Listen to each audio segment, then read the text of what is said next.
हाय भाई। अजीब सा डर लग रहा है बिना वजह। कुछ समझ ही नहीं आ रहा। मैं सीरियसली बहुत लॉस्ट फील कर रही हूँ। किसी फ्रेंड को भी बोलती हूँ तो वो बोल रहा है कि चिल, ओवरथिंक मत कर तू। लाइफ अजीब सी लग रही है यार।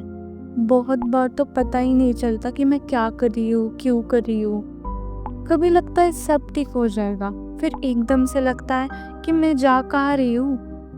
मैं खुद भी नहीं समझ पा रही अपने आप को। फिर दिन भर कंफ्यूजन, रात भर ब्रेकडाउन जैसा। और सबसे बुरी बात, मैं लॉस्ट क्यों हूँ ये भी नहीं समझ आ रहा।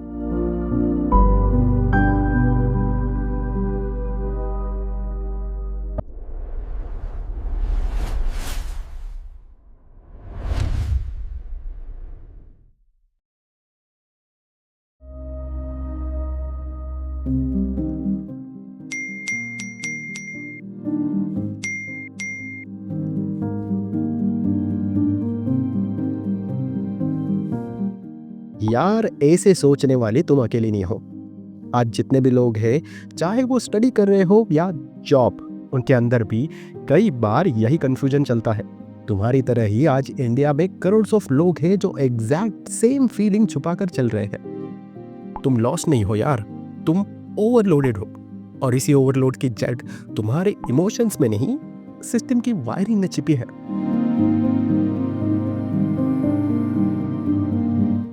क्या तुम्हें तारे जमीन पर मूवी याद है? उसमें ईशान क्लास में खड़ा है, ब्लैक बोर्ड के वर्ड हिल रहे हैं, टीचर्स चिल्ला रही हैं और ईशान आंखों में ब्लैंकनेस लेकर खड़ा है।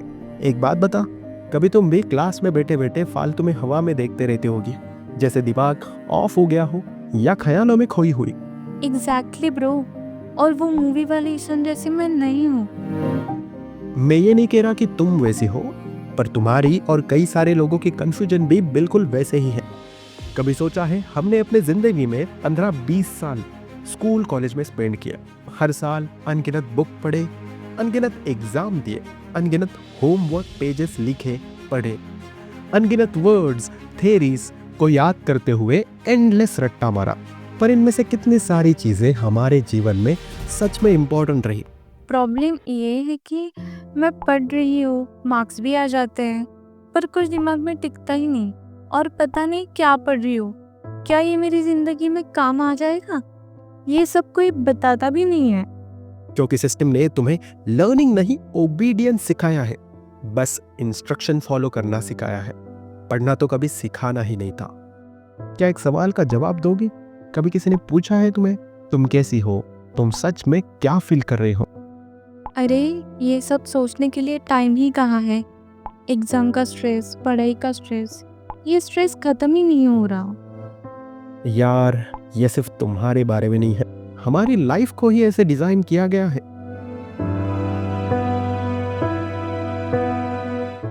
हम सब की जिंदगी है ना, वो 3 इडियट्स वाले चतुर की तरह हो गई है। जैसे उसमें वायरस बोलता है, remember life is a race.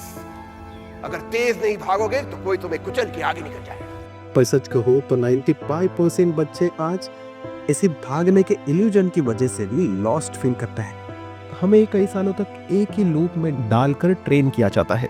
पढ़ो, याद करो, लिखो, भूल जाओ, फिर से रिपीट करो, ताकि हम एक समय बाद सोचने लगे कि लाइफ इसी तरह होती है। जब हम काम पे लगते हैं तो काम करना है ना, उस काम को याद करो, काम करो, भूल जाओ, और वीकेंड का मजा लो, फिर से रिपीट मोड एक्टिवेट।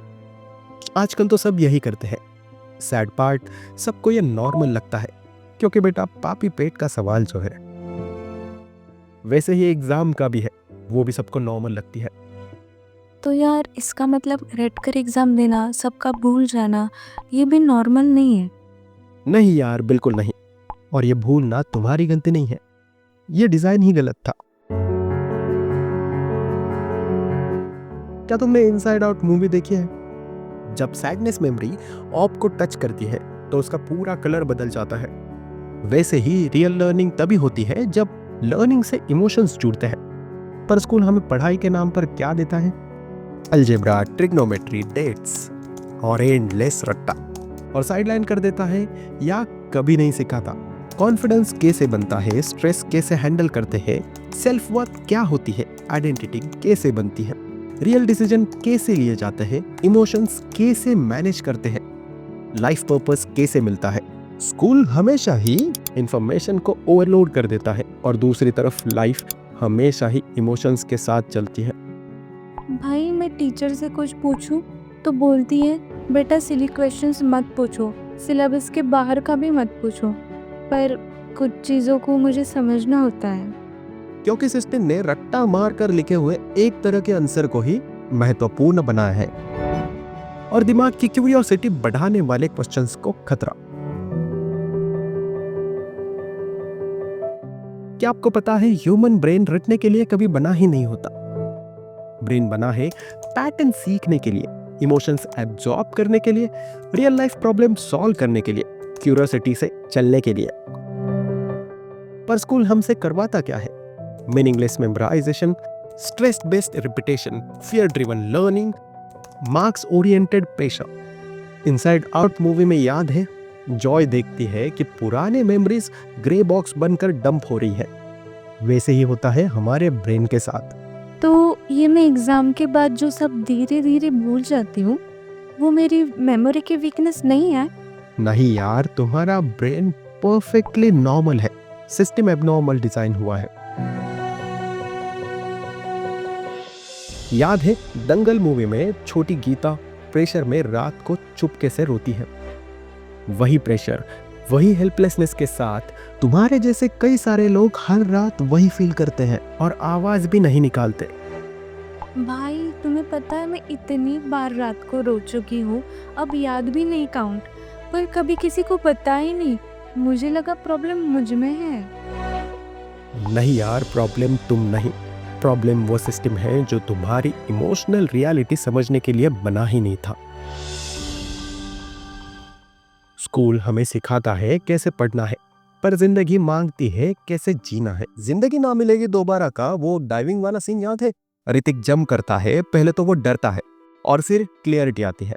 धीरे धीरे उसे समुद्र के नीचे की गहराइयों में छुपी हुई कई सारी चीजों का अनुभव होता है। वो एक्सपीरियंस करता है कई सारी नई नई चीजें। स्कूल ने भी उसी तरह का सर्वाइवल एक्सपीरियंस देना चाहिए था, जहां हर कोई वैसे ही अलग अलग एक्सपीरियंस करते हुए उनके लाइफ से जुड़ी चीजों को रिलेट करे और रियल लर्निंग से सीखे हर चीज को। पर आजकल वैसे होता नहीं है। इसी गैप की वजह से career confusion, comparison anxiety, identity crisis, wrong choices, future fear, emotional instability, ये सब कुछ नॉर्मल लगने लगता है। तो मैं लॉस्ट फील करती थी, गलती मेरी नहीं थी। नहीं यार, वो एक फ्रेमवर्क का साइड इफेक्ट था। भाई तो ये कंफ्यूजन, ये लॉस्ट फीलिंग, ये ओवर थिंकिंग मैंने नहीं बल्कि सिस्टम ने क्रिएट किया था। यस समृद्धि। तो फिर ये सिस्टम बना कैसे, किसने बनाया और क्यों ऐसे डिजाइन किया गया? इसका जवाब जानने के लिए हमें जाना होगा 1800 सदी के यूरोप में, जहां मशीन्स, फैक्ट्रीज, ओबीडियंस, कंट्रोल का एक ऐसा ब्लूप्रिंट बना जिसने पूरी दुनिया की एजुकेशन को ही बदल दिया। भाई तो फिर ये सब कैसे हुआ? ये जानने के लिए तुम्हें ये एपिसोड देखना होगा।